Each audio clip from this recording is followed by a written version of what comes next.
Last week, my son texted me, "Ma, where are you?" I didn't type, "I'm coming home." I typed, "On my way." He replied instantly, "Cool, see you soon." That's it. No confusion, just natural.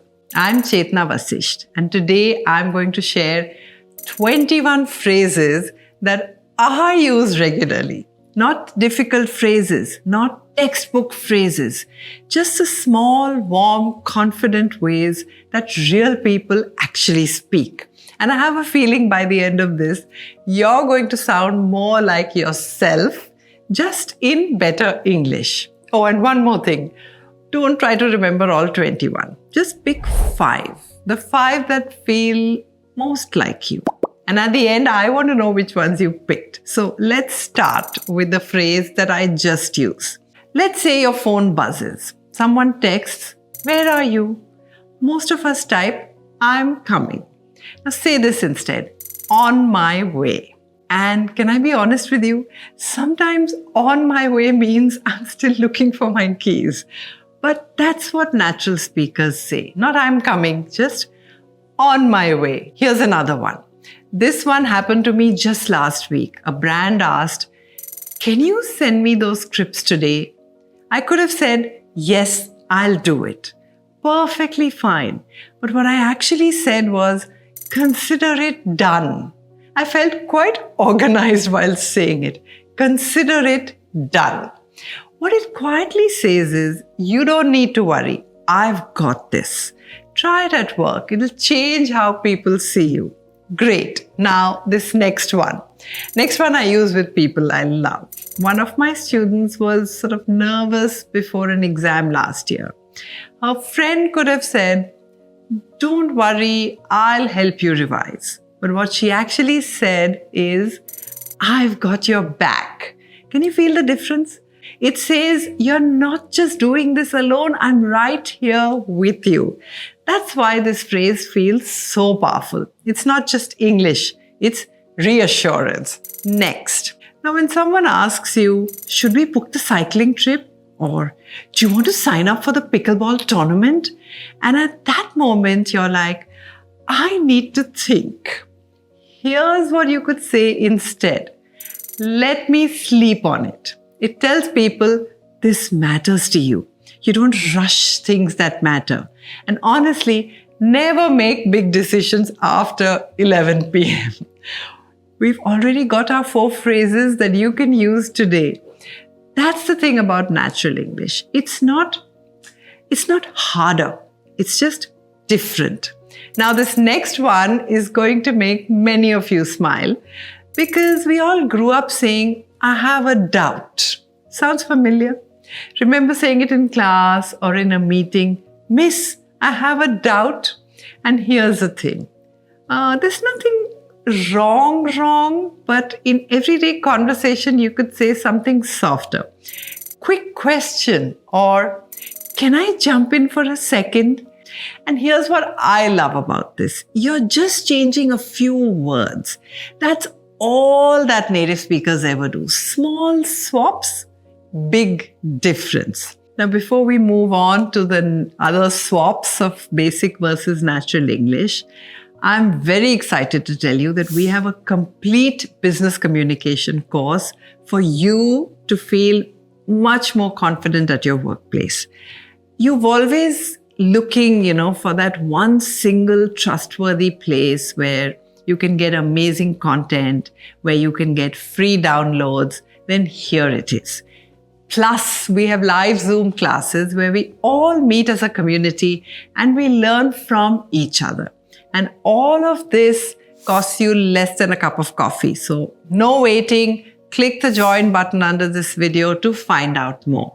And now, this next phrase perfectly describes me every single day of filming.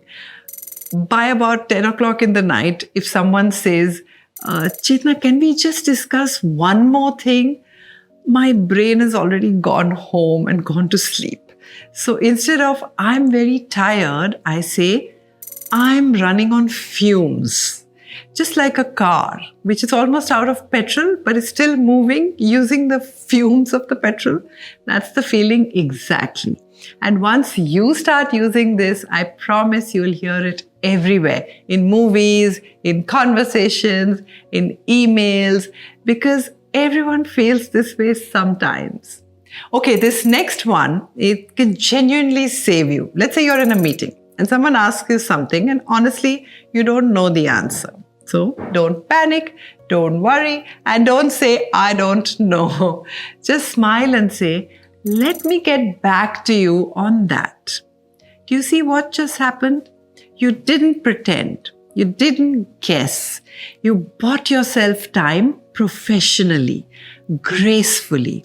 And the next few, these are some of my absolute favorites. Here's one I totally love. You're shopping online. You've added something to your cart. You look at it, remove it, and then add it again.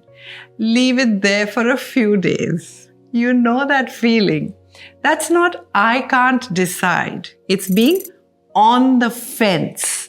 I love this expression because you can actually picture it. Imagine someone sitting on a fence, doesn't know whether to go this way or that way. So I'm on the fence about a very beautiful bag right now. I definitely don't need another bag, okay? But I'm still looking at it and I'm on the fence. Quick test, no cheating. If someone texts, where are you? What do you say? On my way. See, you're already upgrading. The next, this one you're going to hear everywhere. The phone rings, someone knocks at the door, your laptop is suddenly updating. Instead of wait, just say, hang on a second. Friendly, casual, natural. One of those tiny phrases that makes your English sound totally effortless. Hang on a second. Now, this next one is my favorite phrase at work. Whenever someone's explaining something, maybe it's some new technology, maybe it's an app that you've never heard of, don't say, please explain it. Try saying, could you walk me through it? Walk me through it. Like we're taking a walk together, side by side. You're showing me the way. That's collaboration. That's warm. And honestly, it makes the other person feel like a teacher. Everyone likes feeling like a teacher. Oh, and here's another one that I catch myself using all the time.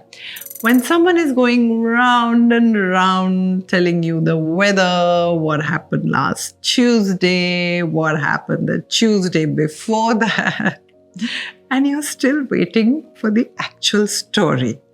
Now, instead of saying, come to the point, you can gently say, let's cut to the chase. Conspiratorial? No, let's cut to the chase. Tiny tip, use this with people you know well and say it with a smile, because with the wrong tone, it can sound a little bit like a boss who's had a very long day. But with warmth, it's a brilliant phrase. And these last few, these are the ones people remember, the ones that stay. You know what's funny? We almost never say, let's meet. A natural speaker would say, let's catch up soon. So I have a friend I went to school with and we haven't met in a few months. But every now and then, one of us sends a message, let's catch up soon. And somehow that message alone makes us feel closer. Use this one the next time someone you haven't seen in a long time reaches out. Let's catch up soon. Next one. Imagine you see a lady carrying 5 bags of groceries. You want to help her, but you're not sure what to say. Instead of, can I help you? Smile and say, could I give you a hand? You're not actually giving her your hand. It simply means, can I help you? Friendly and natural. And you'll hear native speakers use this everywhere. And here's one that has genuinely saved me in meetings. Someone raises a really interesting point, but it's not the right time to discuss this. So instead of saying, we'll discuss it later, you could simply say, let's come back to that. It's polite. Nobody feels ignored. The conversation keeps moving. Honestly, this could probably become your most used phrase at work. Let's come back to that. Now, next is a phrase that completely changes how people receive your ideas. Now, instead of announcing, I have an idea, try, here's a thought. Hear the difference. I have an idea sounds like you're presenting or you're junior. Here's a thought sounds like you're sharing amongst peers. It invites people in. They feel like collaborators and not just audience. And people say yes to collaborators far more easily. Next, imagine someone is explaining something for 5 whole minutes. Everyone around you is nodding and you're sitting there thinking, what on earth are they talking about? Instead of, I don't understand, try saying, I'm a little lost. It's softer, it's more natural, and honestly, it makes it so much easier for the other person to explain again without either of you feeling awkward. We've all been there, and now you have the perfect phrase for it. I'm a little lost. And one more, because we all say this and there's a much better way. I'm very busy. Instead, try this. I'm absolutely buried in work. Can you picture it? So much work piled on top of you that you're buried and underneath it. Some days my desk gets so messy, buried in work. It's not just an expression. It starts feeling like a live documentary. That's why people remember this phrase. It's vivid, it's real, and everyone relates to it immediately. Okay, are you building your list of the 5 phrases that you want to steal from this video? Tell me in the comments. I'm genuinely curious. Okay, next up. Someone says exactly what you were thinking. Exactly. So instead of saying, I agree, say, you took the words right out of my mouth. Isn't that such a beautiful phrase? Because it sort of connects people with you and they feel, connected. I use it all the time with close friends. Now, here's one that completely changed how I handle mistakes at work. You missed something. You forgot to send an email. You dropped a deadline. We've all been there. Instead of, I made a mistake, say, I dropped the ball on that one. This phrase does something important. It takes responsibility, cleanly, professionally, without drama, without excuses. I dropped the ball on that one. I'm sorry. And okay, here's another one I love for life's bigger moments. Your friends call and says, I'm getting married. Or your colleague says, I'm getting transferred to Singapore. Now, instead of saying, that surprised me, say, that got me completely off guard. You can almost feel it, can't you? You weren't expecting it, not even a little bit. It's so vivid, caught me completely off guard. And finally, this is the one you must try today. Imagine some wonderful news. Your child got into their dream college, someone you love just had a baby, something you worked on for a very long time finally came true. Instead of saying, I'm really happy, say, I'm over the moon. I love this expression because it's not ordinary happiness. It's the kind of happiness that makes you want to call everyone and say, I'm over the moon. Guess what happened? You feel light, and honestly, it's impossible to say I'm over the moon without smiling. So try it right now. And here we are, 21 simple English upgrades, easy peasy. And one day someone will text you, hey, what's up? And you will automatically type, let's catch up soon. And you'll smile because that's not just better English. That's you sounding exactly like yourself. Now tell me, which 5 phrases are you picking up first? I'm waiting for your comments and see you in the next one, and happy learning.